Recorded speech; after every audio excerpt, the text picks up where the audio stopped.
Agicokia ciuria mbere ya kamiti ya bunge ĩgiĩ ũgitĩri wa bũrũri, Minister wa ũgitĩri wa thĩinĩ Professor KITHURE Kindiki niugĩte andũ 42 nĩo makuire hĩndĩ ya mirurungano ya mumo wa Gen Z gatagatĩ-inĩ ka mweri wa gatandatũ na wa mũgwanja mwaka ũyũ, andũ angĩ 132 makĩandĩkithio gũkorwo morĩte na njĩra ĩrĩ na KIRIGA guothe bũrũri-inĩ, gũkũ mĩĩrĩ ya andũ erĩ ĩrĩa ĩigĩtwo nyũmba-inĩ ya kũiga mĩĩrĩ ya mũingĩ ndĩrĩ ĩratambũrwo nĩ endwa ao. I have been asked to say how many people were arrested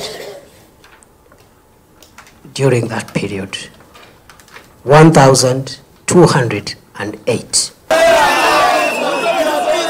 Kaunti ya Nairobi niyo yandĩkithĩtie namba nene ya andũ arĩa morire ihinda-inĩ rĩrĩ, ĩrũmĩrĩirwo nĩ kaunti ya Nyandarua na andũ 13.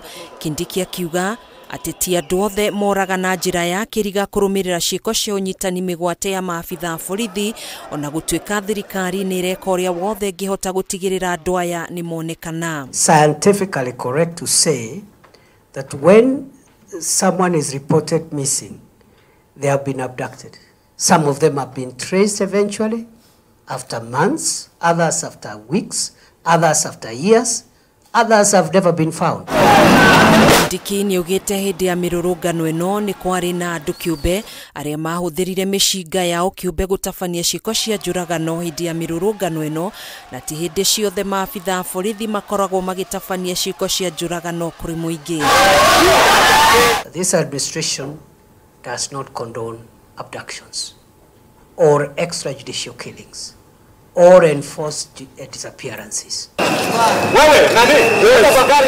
Oho nĩ ateteire maabitha borithi akiuga watho nĩ umetĩkĩrĩtie kũhũthĩra hinya mũkiruku hĩndĩ ĩrĩa maabitha aya makĩrwo hinya nĩ mũingĩ ũrĩa kaingĩ ũkoragwo na matukũya. I will not be the Minister for Kenya's security who will sit down and plan how the people of Kenya can get harmed by anybody. It is wrong, it is illegal, it is sacrilegious, and it undermines our democracy completely. Kindiki ni erithĩirie bũrũri atĩ ũthuthuria no ũrathiĩ na mbere na gũtabanio nĩ rũhonge rwa IPOA rwa maabitha borithi arĩa mangĩkorwo magararire watho hĩndĩ ya mirurungano ĩno na ũrĩa kũnyitĩkana na mahĩtia tacũkĩrio ikinya rĩa kĩwatho. I want to promise Kenya that we will rein in on any excesses by law enforcement officials to use weapons that are bought with the taxes of the people of Kenya outside the law to harm the people of Kenya, to kill the people of Kenya, or even to arrest them in a manner that is inconsistent with the Constitution. Handũ-inĩ ha Kameme TV, njĩtagwo Gathoni Wang'ang'a.